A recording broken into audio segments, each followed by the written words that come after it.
Hello and welcome to Tonalist Painting with M. Francis McCarthy. This is your painter in residence, M. Francis McCarthy, and the painting I am bringing you today is Silent Pond 14 by 14. We did the study for this last week, and today we're doing the larger one, which I did back in January or so of this year, 2017. Speaking of dates, let's see. Today is July the 9th, also 2017. So did this about 6 months ago. And it's been hanging on the wall in my studio. I just took it down because I'm going to be putting it in this museum show I'm preparing right now. And I was just in the studio today, which is Sunday. And usually I don't go in the studio, but my wife came in and helped me. And we made a list of the pieces that I'm going to be putting in the show and getting framing for and things like that. And the show is going to be in like less than 2 weeks at this point, so a little behind the gun here, getting graphics and things prepared. And I'm going to do my best to promote it, but the reality is that the show is, and I definitely will be videotaping the show and you know, what's the word? Archiving it so that it's something that can be seen by people for a while into the future. And because the main purpose I see of the museum show is to help promote my work with galleries. I can't sell work from a museum, but I can sell work in a gallery. And you're a working painter, you need to sell paintings. That's just how it is. So as far as how it's gone in the studio last week, I think maybe I talked a little bit about that yesterday. I was and have been working on studies. I've did the first pass on 10 studies, finished last Friday, one of which is a 7 by 7, which is going to be my new study format at some point in the near future. I was pretty happy with that. That's going to be developed into a painting that's a 14 by 14. I quite like the 14 by 14 size, square size. It's big and square. For me it's big. I mean, of course I could go bigger. If I was going to jump up, I'd probably jump up to 16 by 16 or even a 20 by 20. And that's in my future, I'm sure. But for now, 14 by 14 is the largest square format that I do. And it's a good size. I like it. I've had actually quite a lot of success painting in that size. So not that I'm completely superstitious. Now, interestingly, I was just reading an article today, and of course you've got your clickbait article claiming that computers can now create art. It's actually not computers, AI can now create better art than humans.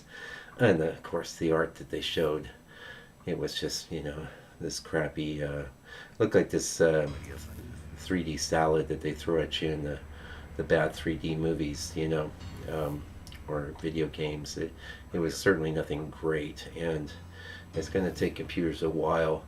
Although I have to say, it's a computer can look at an image and analyze it in comparison to hundreds of thousands of images within a second. That's something a human being couldn't do.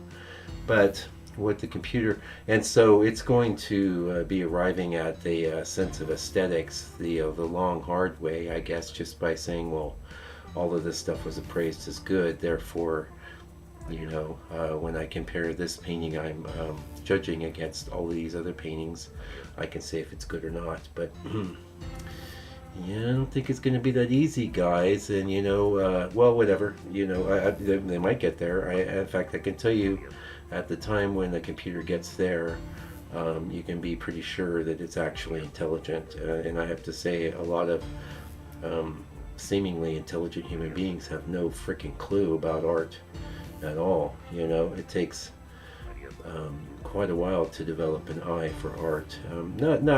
I mean, if you're into skate art and you like skulls with wings coming out of it, that doesn't take a whole lot of effort to appreciate. But when you're talking about the kind of work that I do, that's informed by art history and the tradition of landscape that's come before, you need some education, and you need to have an inner drive. You need to actually even have a soul, really, because it's the soul that responds to art. It's not something that is really up in the mind. It's not something you can think you can't think yourself into a state of appreciation for a work of art.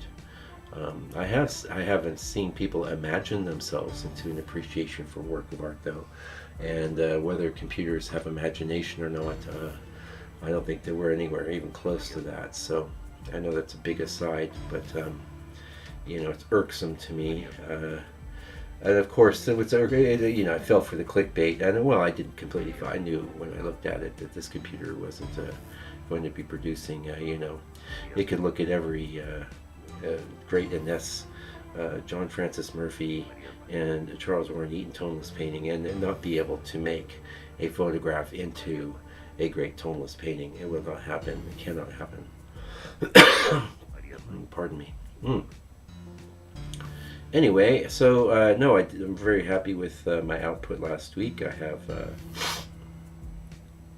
have 10 strong studies. I mean, maybe one of them is not going to be. I actually might work that up as a 10 by 14. It's one of the motifs is something I painted before as a 8 by 10, and the motif that is, this looks quite a bit different already. I'm taking some different color directions, and that's something I've really been working on, is trying to, well, it's an ongoing process. I've been working on it for years, but trying to definitely shift my paintings into a tonal space, like a yellow space or a red space or a purple space.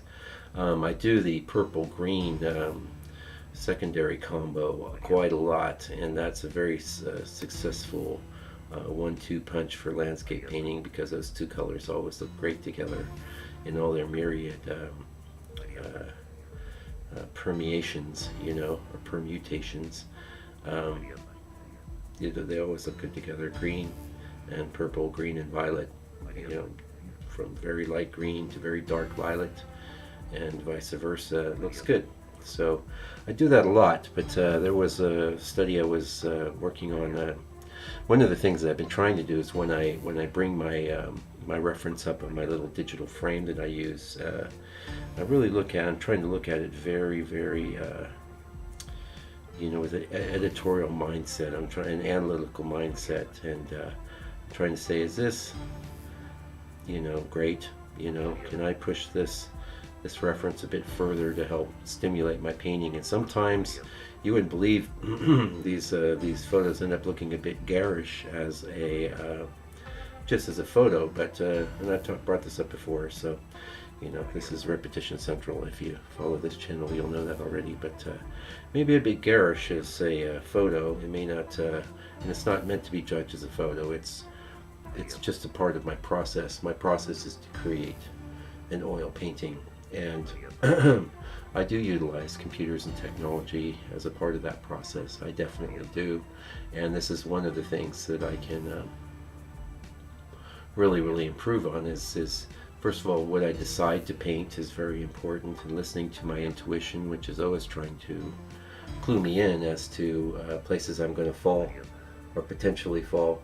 And the other area is when it's pushing that color further. So and I don't set out to make my reference look like paintings. They still look like photos. In fact, they look like garish photos, but the paintings don't end up looking garish. The paintings are always unified tonally, and it's just what do they say in the computer world? They say garbage in, garbage out, and this is true of my process as well. I mean, I, as a human being, I'm the beginning, the middle, and the end of the process, but I use the tools of the computer to help me out, and that's, like I say, really a place that I've been improving a lot, and you'll see a difference coming up.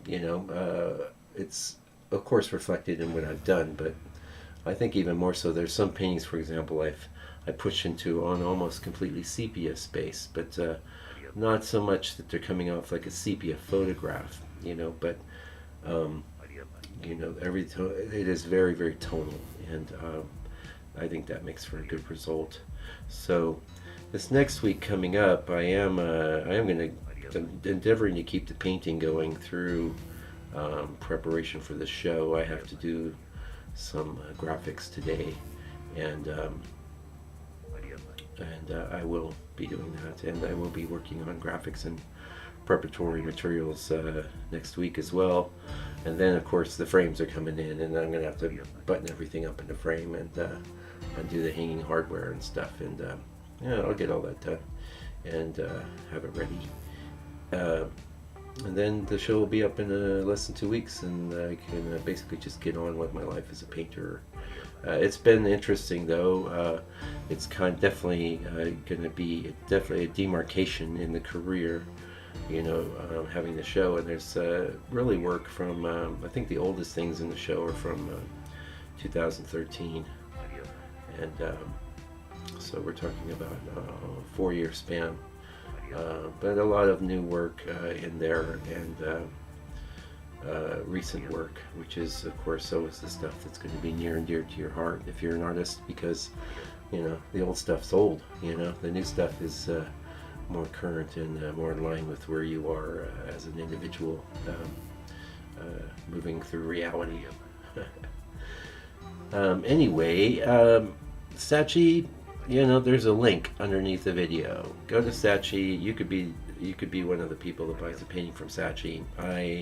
I'm not impressed with Saatchi, I have to say. I had high hopes, since they have this pedigree of being an excellent and awesome gallery. Unfortunately, I think a gallery more suited towards straight up contemporary artists. But I'm going to leave the links there for a while, maybe for a long while. And when I do make another move online, it'll be after I have some gallery shows in the States and things, and that's all the domain of my friend and rep Cliff, who takes care of those things for me. Anyway,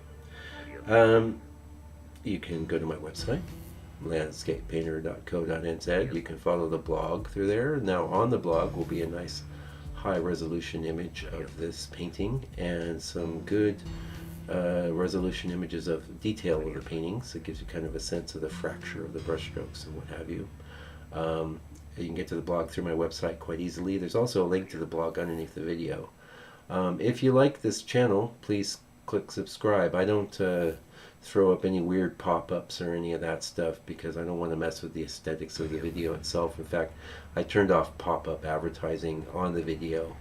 I do advertising on my page, and prior to the video I'm sure you'll see things for Wix or whatever, but I don't have little things on the video. Why mess with the aesthetics? It's all about aesthetics, and we need, as humans, to be aesthetically inclined, right? That's the advantage we have over our robot future overlords. Anyway, thanks for joining me today. I'm going to be back. I'm going to try for the middle of the week, but if not, I'll definitely be back next weekend. And meanwhile, take good care and stay out of trouble.